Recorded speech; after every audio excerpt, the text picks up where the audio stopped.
मेरा नाम है मोहित और आपका स्वागत हमारे YouTube चैनल हिस्ट्री चैंपियन में। तो जैसा कि आप जानते हो, आपका जो पेपर होने वाला है रीति काव्य का, हिंदी साहित्य का जो पेपर होता है रीति काव्य, उससे संबंधित ये कंप्लीट क्लास किससे संबंधित आपके सामने, ये संबंधित आपके सामने इंपॉर्टेंट क्वेश्चन से संबंधित, गेस्ट पेपर या महत्वपूर्ण पर्सन से संबंधित। तो आपको क्या करना है, वीडियो को पूरा देखना है, चैनल को सब्सक्राइब कर देना और अपने दोस्तों को जरूर से शेयर कर देना।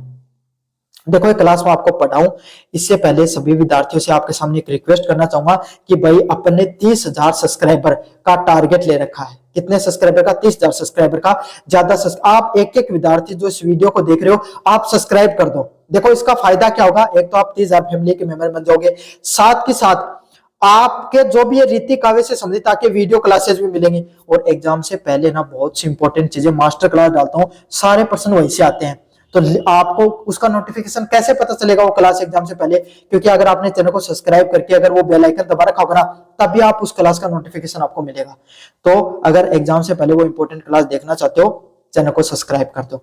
समझ में आ गया? आपका इसमें बहुत फायदा है इस चैनल को सब्सक्राइब करने से। साथ के साथ कोने में जो व्यू, एग्जाम से पहले अगर इंपॉर्टेंट क्लास चाहिए, पास होना है, सब्सक्राइब कर दो बस।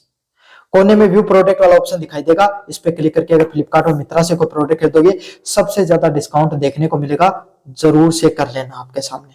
समझ में आ गया? तो चलिए शुरू करते हैं अब इस इंपॉर्टेंट वाली क्लास को। इससे पहले अपन सिलेबस को डिस्कस करेंगे, सिलेबस को या फिर आपके सामने एग्जाम पैटर्न को डिस्कस करेंगे। उसको डिस्कस करना जरूरी है भाई आपके सामने। फिर अपन इंपॉर्टेंट क्वेश्चन देखेंगे और पिछली साल का पेपर कैसे आया था, कैसे पर्सन अपने लैंग्वेज बदल के आते हैं, उसके बारे में भी अपन चर्चा करेंगे। चलिए भाई, आपके सामने पिछली साल का जो पेपर है वो लेकर आ गया मैं। ये पेपर नॉन कॉलेज का है, बस इसमें जो फर्क इतना ही रहता है, पिछली साल अलग अलग पेपर आते थे, इस बार शायद सेम ही पेपर आएंगे, नॉन कॉलेज के और रेगुलर के। ये पहले बता देना चाहता हूं, पहले आपके सामने 150 नंबर का पेपर देखने को मिलता था नॉन कॉलेज का, और रेगुलर वालों का 120 नंबर का देखने को मिलता है। इस बार शायद 100 नंबर का ही देखने को मिलेगा, लेकिन पैटर्न सेम रहेगा। मैं आपको बता देता हूं एक बार, अगर 150 नंबर का आएगा तो आपको 60 नंबर पास होने के लिए चाहिए, 120 नंबर का आएगा तो आपको 48 नंबर, और अगर 100 नंबर का आएगा तो आपको 40 नंबर पास होने के लिए चाहिए। पहले बता देता हूं आपको। समझ में आ गया? तो आपको कुछ नहीं करना, पेपर का पैटर्न सेम रहेगा, बस पहले जो पर्सन 4 नंबर का था वो 2 नंबर का जगह, इतना ही फर्क है। समझ में आ गया? पेपर वही आपके सामने 3 घंटे का देखने को मिलता है, और मेजर पेपर होता है। कैसे पेपर होता है? मेजर पेपर होता है। मेजर पेपर वो होते हैं जिनको पास करना अनिवार्य होता है। क्या होता है? ऐसे पेपर जिनको पास करना अनिवार्य होता है वही मेजर पेपर होते हैं। क्या होते हैं? वही पेपर मेजर होते हैं आपके सामने। समझ में आ गया? अब पेपर के पैटर्न की बात करें आपके सामने, तो पेपर में 3 खंड होते हैं, ए बैस है। कितने खंड देखने को मिलेंगे? 3 खंड, ए बैस खंड देखने को मिलते हैं। सबसे पहले खंड ए आता है। समझ में आ गया? जिसमें आपके सामने 10% देखने को मिलते हैं। कितने परसेंट देखने को मिलते हैं? 10% आपके सामने देखने को मिलते हैं। 10 के 10% आपके सामने कैसे रहते हैं? अति लघुत्तरात्मक। कैसे रहेंगे? Very short type question. समझ में आ गया? अति लघुत्तरात्मक प्रश्न देखने को मिलेंगे। शब्द सीमा इनकी आपके सामने 3 से 4 लाइनों में होती है। कितने लाइनों में? 3 से 4 लाइनों में आपके सामने प्रश्न देखने को मिलती है। इनमें अक्सर कविता, जो कवि हैं उनके नाम से संबंधित प्रश्न जरूर देखने को मिलते हैं। आप में कविताएं वाला, इसमें जो पद्य भाग ज्यादा है आपके सामने, गद्य भाग कम है, तो इसलिए जो लेखक हैं उनके द्वारा कविताएं या छंद जो भी लिखे गए उनको विस्तार से पढ़कर चले जाना है। अभी बता दे रहा हूं आपको, फिर कहोगे सर हमें बताया नहीं। बाकी कैसे प्रश्न आते हैं वो भी मैं आपको इस पेपर के माध्यम से आपको बता दूंगा। इस प्रकार के प्रश्न देखने को मिलते हैं। एग्जाम पैटर्न बेटा समझना जरूरी है। काफी बच्चे गलती करके आते हैं, काफी बच्चों के सवाल आते हैं, सर हम क्या करें, कितने पेजेस भर के आ जाएं? देखो, वीडियो को अच्छे से देख लेना, सारे जवाब मिल जाएंगे आपको। खंड ब की बात करूं तो प्रश्न नंबर 2, 3, 4 और 5, प्रश्न नंबर 2, 3, 4 और 5 आपके सामने 6% व्याख्या से संबंधित प्रश्न देखने को मिलते हैं। और यूनिट 2 और 3 और 4 से वो व्याख्याएं देखने को मिलते हैं। कौन सी व्याख्या? यूनिट नंबर 2 से पढ़नी है आपको व्याख्याएं, यूनिट नंबर 3 से और यूनिट नंबर 4 से। देखो, मैं आपको, अगर आपको व्याख्याएं नहीं आती हैं तो सिलेबस है ना, सिलेबस उसके जो जो कवि हैं, उनके जो जो लेखक हैं, उनको अच्छे से पढ़ लो भाई। आप उनके नाम रट लो। क्यों? क्योंकि 6% व्याख्या लिखोगे ना, जब आप उसके अंदर 6% लिखोगे तो टीचर जब कॉपी चेक करता है तो वो व्याख्या कम देखता है, 6% पहले देखता है। क्यों? क्योंकि अगर वो आपके सामने है, अगर साकेत से संबंधित व्याख्या, और आपने रामचंद्र शुक्ल के बारे में लिख दिया तो पता चल जाएगा इसको कुछ नहीं आता और वो आपको नंबर नहीं देगा। अगर आपने लेखक का नाम और आपके सामने उस कविता में क्या है, अगर वो सही बता दिया ना, तो आपको चाहे व्याख्या में कुछ लिख कर आ जाओ, मतलब अगर आप गलत भी लिख के आ जाओगे थोड़ा बहुत, तो भी आपको नंबर देगा टीचर। तो ये चीज समझो, आपको क्या पढ़ना है। इंटेलिजेंट बच्चे वही करते हैं जो आपके सामने थोड़ा बहुत डिफरेंट, और तभी उनके अच्छे नंबर आ जाते हैं। आप कहते हो ना वो तो इतना कम पढ़े फिर भी कोई इतना नंबर है, क्यों? वो पढ़ने को तरीको भी रहो। समझ में आ गया? तो सिलेबस में अच्छे से रट लो। सिलेबस में यही कह रहा हूं, वेरी शॉर्ट टाइप क्वेश्चन में आएंगे और 100% व्याख्या में भी आपकी बहुत मदद होगी इस चीज से। पर्सन यूनिट नंबर 2, 3, 4 से आपके सामने पर्सन देखने को मिलेंगे इससे संबंधित। और प्रत्येक पर्सन कितने नंबर का होता है भाई? आपके सामने 10 नंबर का देखने को मिलता है। 100% व्याख्या के पर्सन भी अथवा में आते हैं। किस में आते हैं? अथवा में देखने को मिलते हैं। जो आपको पसंद आता है वो एक करना होता है आपको। यूनिट 2, 3, 4 से पर्सन देखने को मिलेंगे। शब्द सीमा की बात करो तो 1.5 पेज भरना आपको इसमें। कितना? आगे पीछे का पूरा पन्ना और दूसरे वाला आधा पन्ना आपको भरना। इस हिसाब से 1.5 पेजेस आपको भरने होते हैं। मुझे उम्मीद आपको अच्छे से समझ में आ गया होगा। चलिए अगले वाले की बात करें। फिर प्रश्न आते हैं निबंधात्मक, लॉन्ग टाइप क्वेश्चन। कैसे प्रश्न? लॉन्ग टाइप क्वेश्चंस देखने को मिलते हैं, निबंधात्मक प्रश्न देखने को मिलते हैं।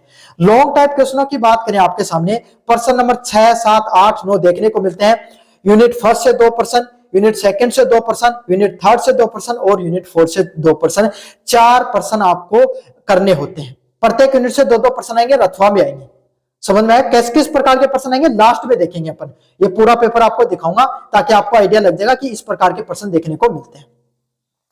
ये लॉन्ग टाइम निबंधात्मक प्रश्न है। 4 प्रश्न आपको करने होते हैं।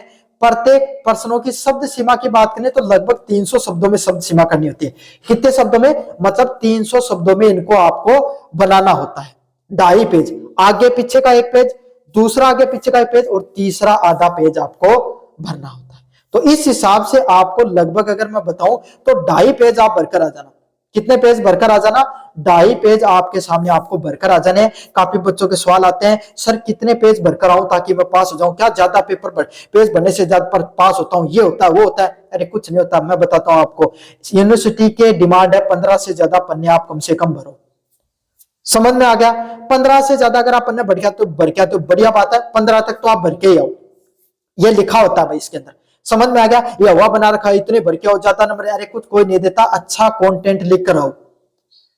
समझ में आ गया? आप खुद एक टीचर की तरह सोचो। आप टीचर हो, किसी कॉपी जांच कर रहे हो, अगर आपने कॉपी में देखा पहला पर्सन बात कर रहा आपके सामने बिहारी की, आपने लिख रखा तुलसीदास की, क्या आप नंबर दे दोगे उसको? चाहे उसने 100 पन्ने भर रखे हो, नहीं दोगे।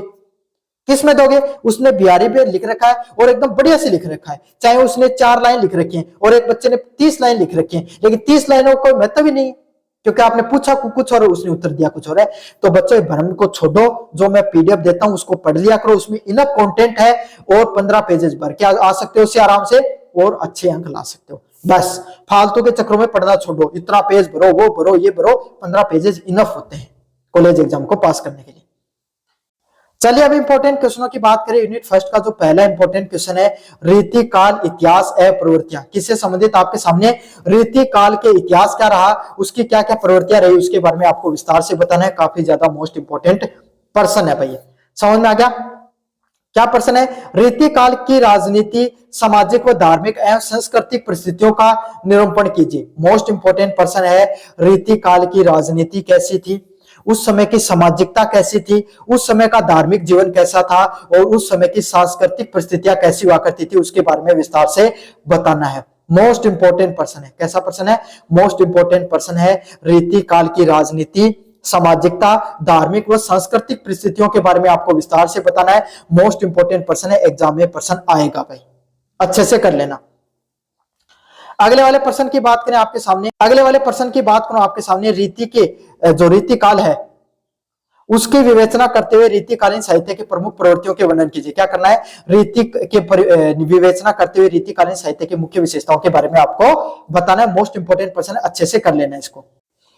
अब आपके सामने जो मैं पीडीएफ पढ़ा रहा हूं, इसके जो इंपॉर्टेंट क्वेश्चन है, काफी बच्चों का सवाल यही आता है, सर ये जो आप पढ़ा रहे हो इन सभी प्रश्नों के सॉल्यूशन कहां पर मिलेंगे? तो सॉल्यूशन आपको कुछ नहीं करना है, डिस्क्रिप्शन में टेलीग्राम का लिंक दे रखा है, उस पर क्लिक करना। आपको जैसे क्लिक करोगे आप हमारे जो यूनिवर्सिटी चैंपियन जो टेलीग्राम चैनल यहाँ पर पहुंच जाओगे।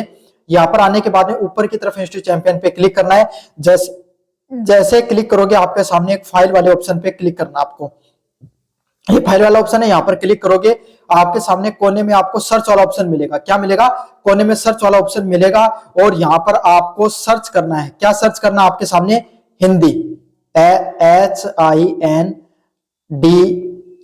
हिंदी लिटरेचर आपके सामने BA थर्ड सेमेस्टर के नाम से आपका जो PDF है वो देखने को मिलेगा, क्योंकि थर्ड सेमेस्टर का ये आपका पेपर है ना। तो Hindi literature BA third semester के नाम से PDF है। रीति काव्य इसमें बाकायदा मैंने सब कुछ पढ़ा रखा है, सारा सिलेबस है, कवर करवा रखा है, एक एक इंपॉर्टेंट क्वेश्चन और वेरी शॉर्ट टाइप क्वेश्चन भी इसके अंदर डाल दें। सह प्रसंग व्याख्या की अलग से क्लास ला दूंगा भाई आपके सामने, वहां से आप पढ़ लेना। मैंने तो मेरी तरफ से सारा कंटेंट आपके लिए फ्री में डाल दिया है। अब आप कितना पढ़ाई करते हो वो आपके ऊपर निर्भर करता है। इस PDF में आपके सामने सभी प्रश्नों के उत्तर देखने के लिए क्लिक करें। यहाँ पर क्लिक करोगे तो आपके सामने कहां पर पहुंच जाओगे? प्ले लिस्ट पर पढ़ जाओगे। सारे प्रश्नों के उत्तर भी करवा रखे बाकायदा। अब आप अच्छे से पढ़ाई करो भाई। अब काफी बच्चों का सवाल आता है, सर जो आपका ये पेपर होने वाला है इससे संबंधित जो आपने कंटेंट पढ़ा है ये कहां पर मिलेगा? तो ये आपके सामने आपको जो मैं वीडियो क्लासेस भी फ्री में पढ़ा रहा हूं कहां पर मिलती है? आपको हमारे जो YouTube चैनल है वहां पर मिलेगी। अपना YouTube चैनल खोल लेना है। प्रश्नों को देखने के बाद में स्क्रीनशॉट ले लो भाई इसका, और आपको ये सर्च करना है रीति काव्य बाय यूनिवर्सिटी चैंपियन। स्क्रीनशॉट ले लो और ये YouTube पर जाके सर्च कर लेना, ऐसी क्लास देखने को मिलेगी। ये क्लास पढ़ लेना, मास्टर क्लास, सब कुछ बता रहा हूँ। कठियों पर वीडियो देखना है, कठियों था टेलीग्राम पर पढ़ना है, कठियों वीडियो नोट्स मिलेगा, कठियों इंपॉर्टेंट क्वेश्चन है तो मास्टर था लेकर पढ़ाओ है। 20-20 हजार रुपये था फीस नहीं पे। समझ में आ गई? तो कर लो भाई आपके सामने, और थाने वो करना, चैनल में जरूर से सब्सक्राइब करना। चलिए भाई यूनिट नंबर 2 की बात करते हैं आपके सामने, जिसमें केशवदास बिहारी एंड देव के दोहे देखने को मिलते हैं। कौन से? केशवदास बिहारी एवं देव के दोहे देखने को मिलते हैं। इसमें अगर अपन बात करें, सबसे पहले बिहारी ने अपने दोहों में गागर में सागर भरा है, इस कथन की सावधान विवेचना कीजिए। क्या करना है? बिहारी ने अपने दोहों में क्या किया? गागर में सागर भरा है। इसका अर्थ क्या है कि बिहारी के द्वारा तो जो दोहे लिखे गए उसमें उन्होंने संक्षिप्त में सारी की सारी बातों को बता दिया है। गागर में सागर भरने एक मुहावरा है जिसका अर्थ क्या होता है? छोटे शब्दों में सारी बातें कह देना। समझ में आ गया? तो आपको विस्तार से इस प्रश्न को करके चले जाना। अच्छा प्रश्न है और यह प्रश्न अक्सर देखने को भी मिलता है। तो बिहारी ने अपने दोहों में गागर में सागर कैसे भरा है, इस उदाहरण को आपको सह उदाहरण विवेचना करके बताना है। मोस्ट इंपोर्टेंट प्रश्न है। कैसा प्रश्न है? मोस्ट इंपोर्टेंट प्रश्न है, एग्जाम में बार बार देखने को मिलता है। बिहारी ने अपने दोहों में कैसे गागर में सागर भरा है, मोस्ट इंपोर्टेंट प्रश्न है। अच्छे से इस प्रश्न को आपको करके चले जाना है। चलिए शुरू करते हैं अगले वाले प्रश्न की तरफ। केशव को सर्वाधिक सफलता संवादों में मिली है। इस कथन के आधार पर केशव के काव्य में संवाद की विशेषताओं के बारे में बताइए। क्या बताना है? जो केशव है उनको सर्वाधिक सफलता किसमें मिली है? जो संवाद उनके द्वारा लिखे गए उससे मिलती है। और इस कथन के आधार पे आपको केशव के द्वारा जो काव्य में जो संवाद लिखे गए हैं उसके बारे में बताना है। मोस्ट इंपोर्टेंट प्रश्न है। कैसा प्रश्न है? मोस्ट इंपोर्टेंट प्रश्न है। केशव की सर्वाधिक सफलता उनके संवादों से कैसे मिली है इसके बारे में बताना है। और किस कथन के आधार पर केशव के काव्य के संवाद हुए, उनकी क्या प्रमुख विशेषताएं हैं, ये भी बता देना। ये भी अच्छा प्रश्न है, एग्जाम में आता है बार बार। समझ में आ गया आपको? अच्छे से इस प्रश्न को करके चले जाना। मोस्ट इंपोर्टेंट प्रश्न है। कैसा प्रश्न है? मोस्ट इंपोर्टेंट प्रश्न है, एग्जाम में इस बार जरूर से आएगा। चलिए भाई यूनिट नंबर 3 की बात करें, जिसमें भूषण, धनानंद व आलम से संबंधित प्रश्न देखने को मिलते हैं। किससे संबंधित? भूषण से संबंधित, धनानंद से संबंधित और आलम से संबंधित प्रश्न देखने को मिलते हैं। पहला प्रश्न है, धनानंद प्रेम के पीर के कवि हैं, इस कथन की सावधान विवेचना कीजिए। क्या करना आपको? धनानंद प्रेम की पीर के कवि हैं, इसके बारे में आपको सावधान बताना है। कैसे धनानंद श्रृंगार रस से संबंधित अपने साहित्य की रचना करते हैं और उस साहित्य के वो सर्वप्रिय कवि हैं। मतलब उनके द्वारा जो श्रृंगार रस का साहित्य लिखा गया वो सबसे सर्वोत्तम है, सबसे अच्छा है, सबसे बेहतरीन कैसे है इसको बताना है और इसमें उदाहरण भी ऐड करने हैं। इंपोर्टेंट देखो, जो पर्सन होता है ना, एक जो विद्यार्थी जो अच्छे अंक लाता है उसमें यही विशेषता होती है, वो पर्सन को समझता है। समझ में आ गया? पर्सन क्या? सह उदाहरण विवेचना कीजिए, मतलब समझाइए।